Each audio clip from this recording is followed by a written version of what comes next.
The serene ocean was disrupted by the ominous sound of helicopter blades. A group of Filipino scientists, engrossed in their marine research near Pag-asa Island, were suddenly thrust in the midst of a geopolitical standoff.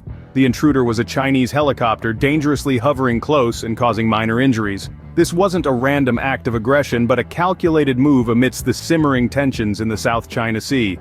This is no ordinary sea dispute, it's a clash of titans with China and the Philippines at loggerheads.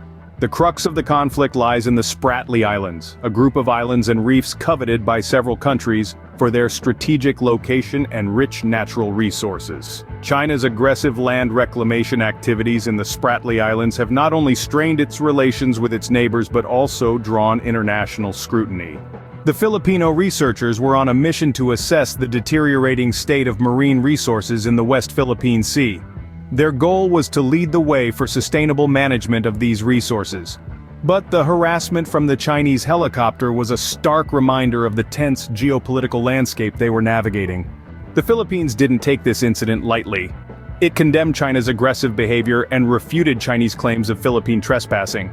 China, on the other hand, accused the Philippines of violating international law and threatened further action to safeguard its territorial sovereignty. So, let's summarize. The South China Sea is a hotbed of geopolitical tension, with China's aggressive actions exacerbating the situation.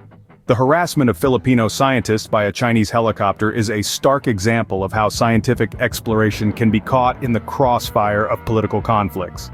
This incident serves as a reminder of how geopolitical tensions can hinder scientific progress, and highlights the need for cooperation and respect for international law in disputed territories. After all, the pursuit of knowledge should transcend political boundaries. Stay tuned for more insights into the unfolding geopolitical dramas and their impact on our world.